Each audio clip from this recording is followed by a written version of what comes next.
So just wanted to touch on a couple things. I don't think I'm going to talk about this too long today, but hold on. Let me write myself a note about this. How do I want to phrase it? That'll do. Okay. So, shorthand notes. What I have is primate brain growth related to group size. That's one note. Second note is more than 200 is too many. And third note is elasticity. So, the primate brain growth related to group size. So,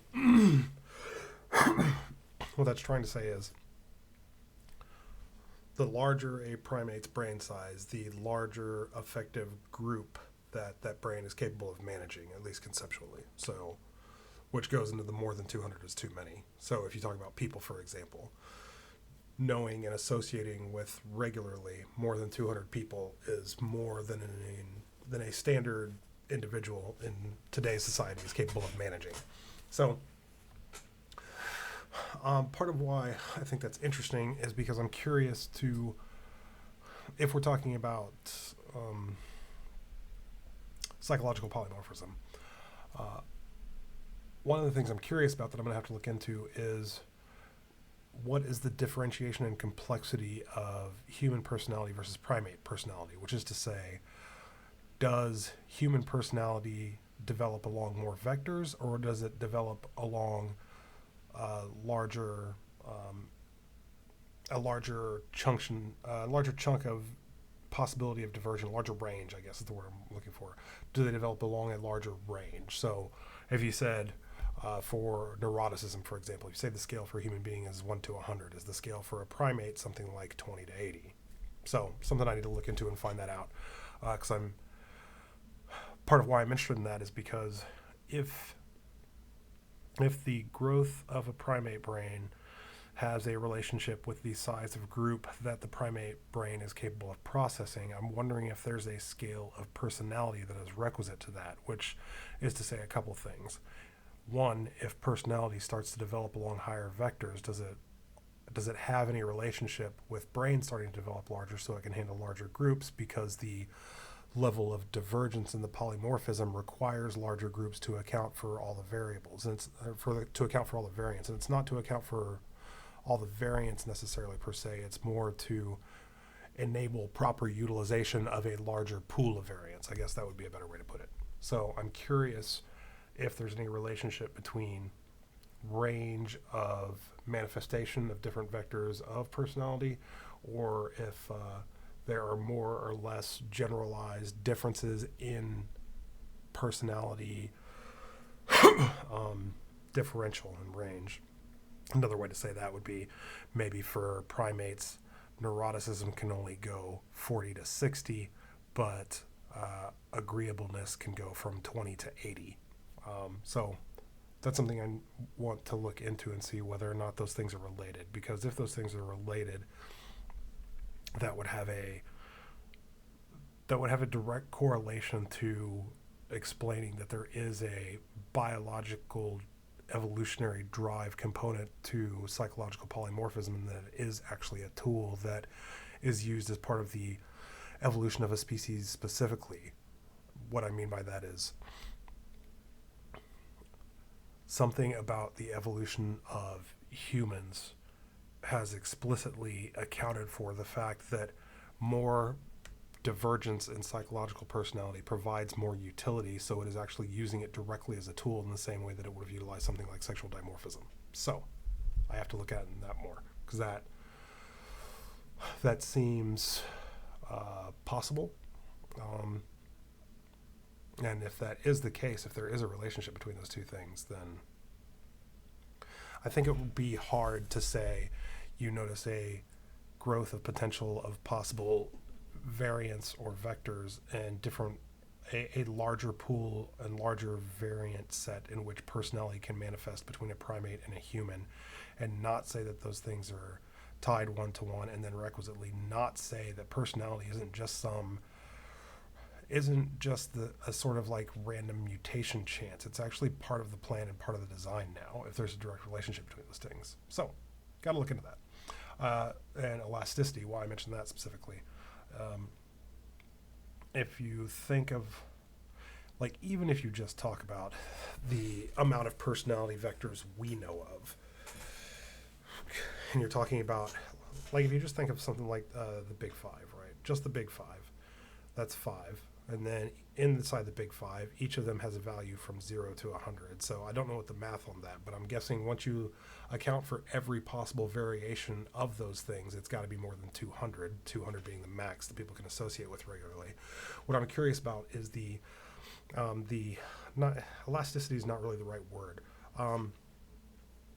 It's sort of like more the adaptive malleability. Like, how do I explain this? If you're a person who is open to 80 and neurotic to 20 versus a person who is open to 20 and neurotic and 80, they can't necessarily not do the same thing. They just have to go about doing the same thing a different way. That's a good way to explain it. So it's not necessarily that the 200, if that's the level we're at currently, has to account for every possible variance of what personality divergence is. It's more that between that 200 and the total possible range of what we're tracking as personality, there has to be some shift so that a relationship or a, how do I explain this, a sort of viability between a 20 to a 45 openness, any values in those range, when associated with a 60 to an 80 in neuroticism, they can potentially fulfill the same roles through slightly manipulating how they're using those those things to be slightly differential. So if I were to give an example of something like this, you can be extremely low in orderliness, but extremely high in explicit conscientiousness, like your desire to do work. And the manifestation of that might be because you're always liking to work on something, you end up with an orderly environment, right? So they have some overlap in what they can achieve. It's just the how they do them and the impetus is different. So my question there is what is the relationship between the traits and what is the variance inside of those numbers, and sort of like the general parameters in which, if you're between this and this on this one vector and this on this other vector, that means you can do sort of the same things, or at least approximate doing the same thing close enough that fundamentally to human recognition they aren't very different. So I'm assuming some iteration of, once you find or can identify variances of that between personality and what will actually work to the terms that it provides the same output and humans can't really tell a difference, I'm guessing it's going to end up somewhere in the neighborhood of 200 of those possible combinations. I'm guessing. Maybe more, maybe less, but I mean, you can obviously force that. You can obviously say, well, this is the way I've rigged the math, so when you think about trying to analyze personality, you can make it only 200 variations. But it's not. It can't just be that you can come up with 200 possible variations for giving slip differential with inside personality. That's not the metric really. That's more of a, I think that's going to reveal what the slip is, and it's going to give potentially insight into areas of possible ways that a person can fit into a group. So when you think of going into a new group or a new office or a new workplace, there's always gaps in what people are good at, or what things are being attended to very properly and very expertly, and what things are sort of like falling through the cracks because they don't necessarily have the component requisite people there to fill all the gaps, because the personalities and the drives they have areas of overlap where they meet with each other, but you might encounter a circumstance where their areas of overlap have gaps and holes between the slip variants of things that those areas are more specialized and tasked in. So typically when you go to a new workplace or something like that, you might find it's easy to imagine someone going to a new workplace, starting to work there, seeing gaps that they feel because of who they are, they can readily and easily fill those gaps. And if you're a person like that shows up to a new workplace like that, people are intrinsically more welcoming, more accepting, and value your contribution more highly because you're getting things that they're missing. So I think there's a corollary and overlap in terms of how that works, and I think that's potentially how the polymorphism shows its head, if you will. in that once you figure out different ways of how the personality and combinations work, and then you figure out overlays and how they can possibly get gaps, and when you get to the perfect number that you have most of your gaps filled between what the possibility variance is, probably in the neighborhood of 200. So the question would be, first off, what's a way to go about thinking of or measuring the traits that if you look at all the possibility and combination of the traits, you end up with 200 possible combinations? Or not necessarily that you end up with 200 possible combinations, but when you look at the ways that this particular group of personality variants can interact with this other group of personality variants, once you get enough of those, you put two different people sort of like in their scores or their variants on top of one another, they have overlap. You will need 200 people, roughly, give or take, of some approximate level of overlap and non-overlapped to cover all of the concerns to enough degree that, generally speaking, the concerns are mostly covered.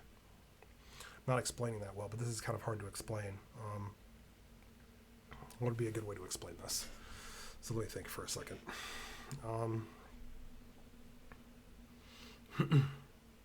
This is really complicated. I mean, in terms of what I'm talking about with like the psychological variance, right? A good way to think of it is as something like an extension cord from a computer, or just a power cord in general, right? Just a power cord at all. The power cord starts at one place, has a set specified length that it can go to, but because of the sort of bend in the cord, it can theoretically go from here to this power outlet over here, or it can go from here to this power outlet over here. But because of the position, because of the length of the cord, because of how much it can bend, it can't go to the power outlet over there, right? So I think there's something like that in terms of like how personality functions. If you have these sets of traits in personality to these variable degrees that have this sort of shift elasticity capability they give you, that you can go into that plug or that plug, but you can't go into that plug. I think once you get enough of those that you can basically cover every power outlet with the people you have, you're looking at about 200 people. That's what I'm trying to say. I think it's something like that. Or at least that's the closest you can get to the optimal perfect coverage of all possible concerns of a group. You can probably do it with less, probably do it with much less than that. But anything more than that, it might start getting too much into competition layers, because if you, let's say you have 200 people and you're at the apex sort of like of this overlap between personality traits and what concerns are handled, what your particular psychological polymorphism is targeted to achieve. If you start introducing more people to that, you start getting more people with overlap that they're not going to be able to fill a gap that's missing in the workplace, short of competing with a person that's already filling some of those gaps. And through the course of that, since they might have one particular gap they want to fill, them trying to fill that gap might knock out this other person filling that gap. But because of who that person is, they might not be filling all the same gaps that this person is trying to fill, right? This person wanting this gap, and this gap might be targeting 2 or 3 different people that they're trying to fill with. And because those 2 or 3 people start to get destabilized, then you start to get into problems with like intercompetition, potentially intertribal violence, stuff like that. So I'm thinking that's my rough sort of hypothesis of this. So first thing I got to do, I have to look some into primates' personality and the differential between the level of personality in primates versus humans, which is hard because all of our personality tests are based on language or words. How do you really test that inside of an ape? I'm sure somebody has methods for it that aren't explicitly self-reporting linguistic, but I just need to find out whether or not somebody has been able to identify differences if they have either smaller levels of range or if they're more primarily focused on the same amount of range but in different traits that are more prioritized. So I need to find that out first.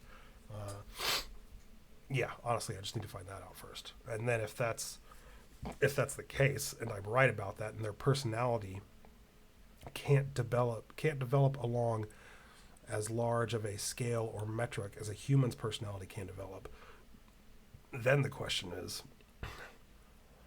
first off, how are the primates' brains different? Because that'll give insight into what things,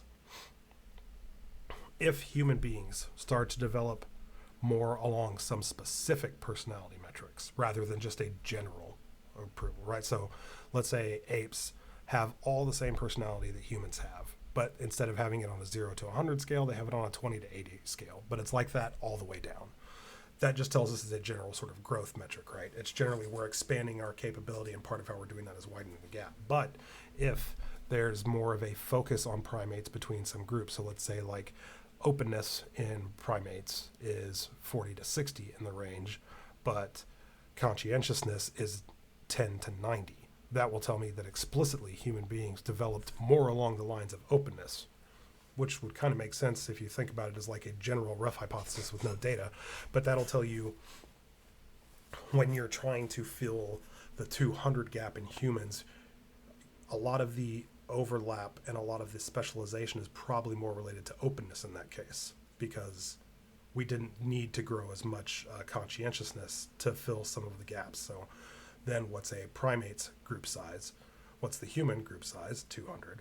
Find the delta between those things and then figure out which traits are actually prioritized highly, because that'll tell you which ones actually are going to have more prevalence in sort of like the human paradigm versus the ape paradigm. I hope this all makes sense. So that's some of the stuff I need to look into.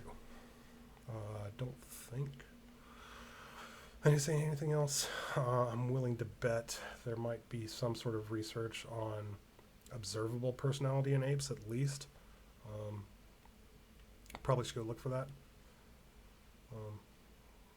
I'm not sure where to start in terms of where to look for this information, other than just trying to browse through journals and whatnot, because it's not like I have every animal or evolutionary psychologist phone number on speed dial, but I think that's where to start looking, I think. And then that'll let me figure out some of the elasticity is not the right term. I'll have to come up with a different term like that, similar to psychological polymorphism. There's got to be a term for this phenomenon I'm talking about, where if you have traits at this value, you can perform along metrics and scales or produce output that's similar to people that are on other metrics and scales that can produce same output. But where are all the starting points in terms of personality that are requisite to getting to that production point or that output point? I understood what I said there. So, yeah, that's all I got for now.